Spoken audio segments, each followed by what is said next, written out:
amigos, sou Claudete Moura. Estamos estudando o Livro dos Médiuns, no capítulo 31, que fala das dissertações espíritas. Estamos de início falando das dissertações que falam sobre o espiritismo, sobre a doutrina espírita. E achamos aqui uma comunicação muito interessante que foi assinada por São Benedito. Essa comunicação fala o seguinte: vossa doutrina é bela e santa. Está falando da doutrina espírita. Seu primeiro marco está plantado e solidamente plantado. Agora só tendes que marchar. O caminho está aberto, grande e majestoso. Bem-aventurado é aquele que chegar ao porto. Quanto mais prosélitos fizer, mais lhe será contado.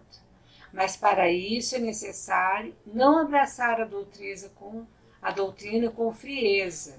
É preciso fazê-lo com ardor, e esse ardor será multiplicado, porque Deus está sempre convosco quando praticais o bem.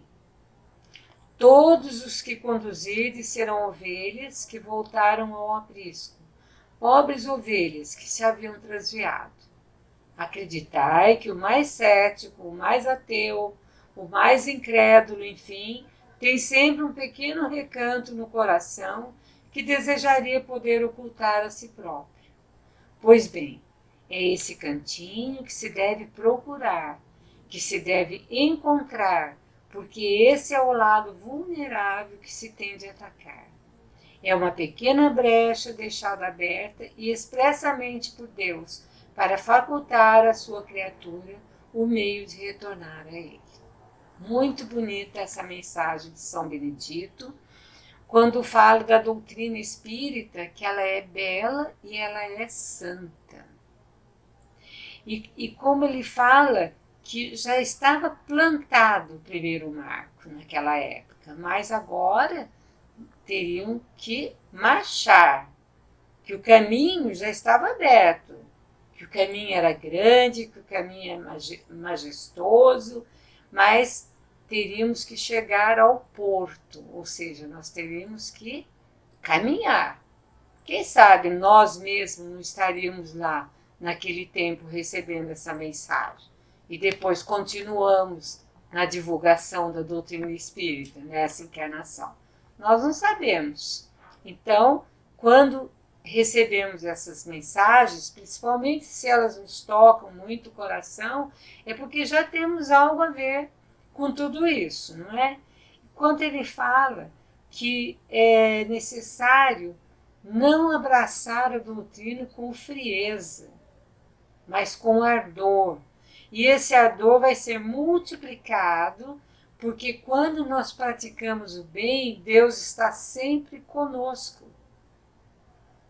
Porque a gente vê espíritas que eles falam que são espíritas, mas são pessoas frias, que não se importam com as outras pessoas, que só começa, estuda. Eu tenho uma experiência mesmo de uma casa que eu frequentei, uma casa espírita, que tinha um grupo de estudos que há muito tempo eles estudavam, eles vinham o mesmo grupo há muitos anos estudando, mas fora daquele grupo eles não tinham nenhuma ação. Nenhuma, era só entre eles ali de estudo, de falar muito, mas na prática a caridade verdadeira não estava sendo aplicada. Então nós temos que ter muito cuidado com isso, porque ele fala que o mais cético, o mais ateu e o mais incrédulo tem sempre um pequeno recanto no coração que ele desejaria ocultar. Tem algo ali dentro fechado que faz com que aquela pessoa sofra. Então ele se defende falando que é cético, que é ateu, que não acredita em nada. Mas ele gostaria muito que alguém lhe provasse algo, que alguém lhe fizesse crer, que mostrasse a ele algo racional, como a doutrina espírita nos mostra, para ele poder então crer. Então ele fala que é esse cantinho que nós devemos procurar. Nós devemos tocar o coração das pessoas, né? Porque esse é o lado vulnerável que eles têm. Nós temos experiências que em trabalhos mediúnicos, aquele espírito que vem mais bravo, mais odiento, que quer prejudicar, mais violento, se a gente fala com ele com caridade verdadeira, se a gente fala com vontade de ajudar e ele sente isso, passando para ele energias boas, ele ele amolece às vezes. Às vezes ele volta para um estado que ele não sentia há muito tempo. E ele às vezes fala assim, o que vocês estão fazendo comigo? Que feitiço é esse? E a gente fala, não é feitiço. Isso aí é amor, é consideração, é querer ajudar. Então, é o que São Benedito está falando nessa comunicação, que é uma pequena brecha que é deixada aberta e expressamente por Deus para facultar à sua criatura um meio de retornar. Ele pode ser tudo que ele é de duro, mas tem uma brechinha ali que Deus deixa no seu coração, no seu íntimo, que é para a gente poder entrar nesse coração. Porque para a gente entrar nesses corações endurecidos, é Ele mesmo que tem que deixar, que abrir a porta para nós. Senão nós não conseguiremos. Então existe essa brechinha que a gente tem que aproveitar, falar com carinho, falar com verdade realmente, né? E querendo, de fato, ajudar essa pessoa. Outra comunicação muito interessante, assinada por São Luís, diz o seguinte: não vos arreceeis de certos obstáculos, de certas controvérsias. Não atormenteis a ninguém com qualquer teimosia.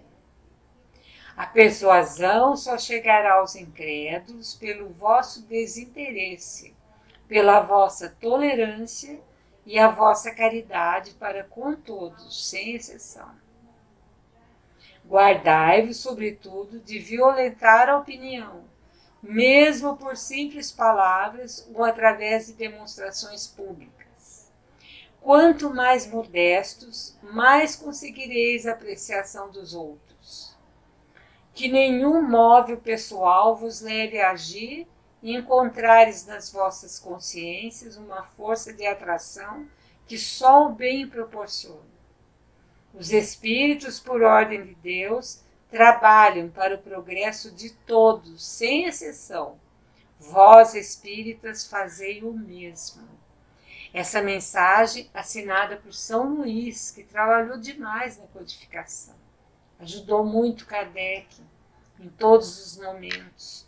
Kardec sempre consultava São Luís, ele foi ali o esteio, né? E o que ele está falando? Para a gente não ter medo de obstáculos que aparecem à nossa frente, controvérsias, às vezes mesmo dentro das pessoas que professam a doutrina. Quantas controvérsias não aparecem?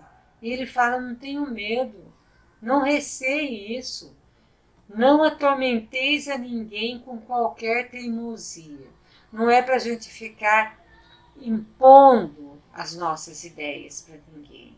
Teimosamente. Querer converter a pessoa.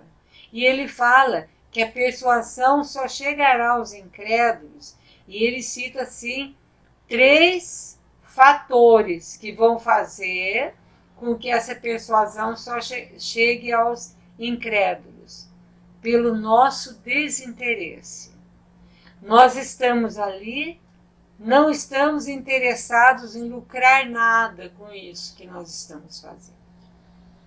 É isso que vai fazer com que as pessoas acreditem. Pela nossa tolerância. Ela pode nos ofender, ela pode não querer acreditar, e nós ali conversando, mostrando a tolerância nossa, né? e pela nossa caridade para com todos, sem exceção.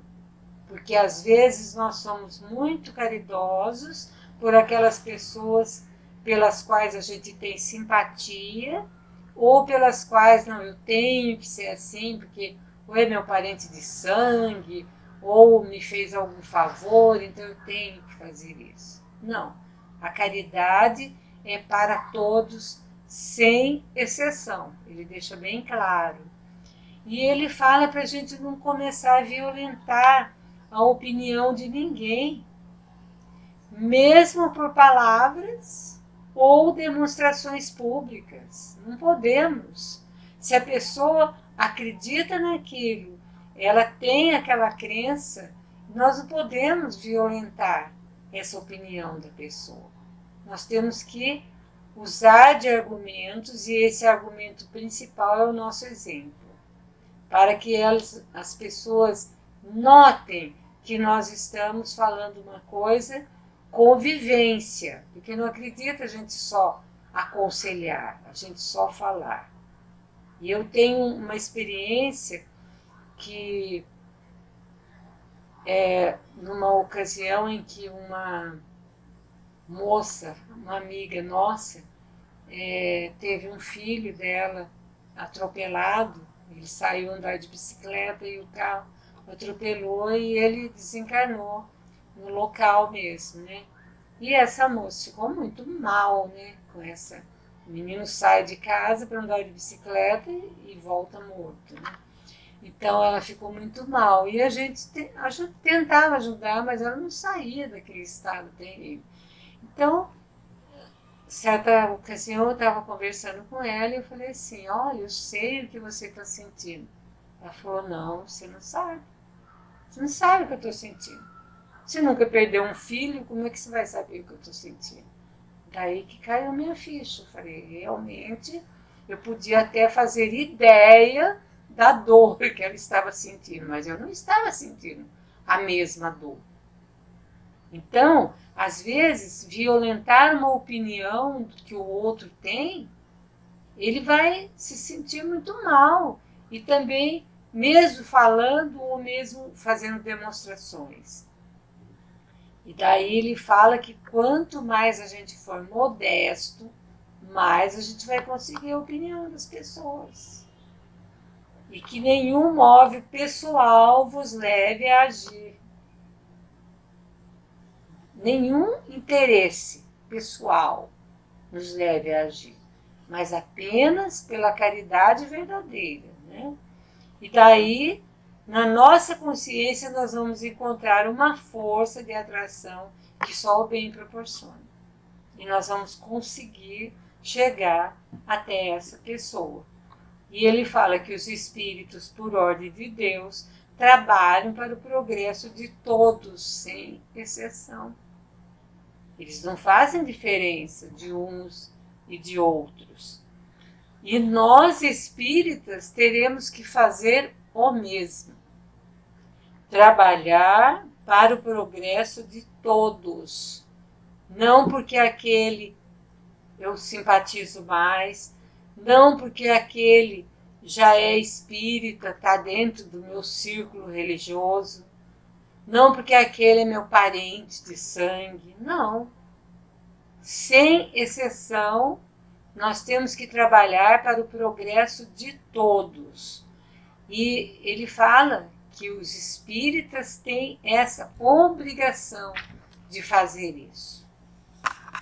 Então, nós devemos ter bem claro que a verdadeira caridade, ela é livre de qualquer desinteresse nosso em lucrar algo, mesmo que não seja material, mas que seja uma posição, ou que seja um poder, ou que seja mais para o outro achar que a gente é bonzinho, e também pela nossa tolerância, que nós vamos ser testados, e pela nossa caridade com todos, sem exceção.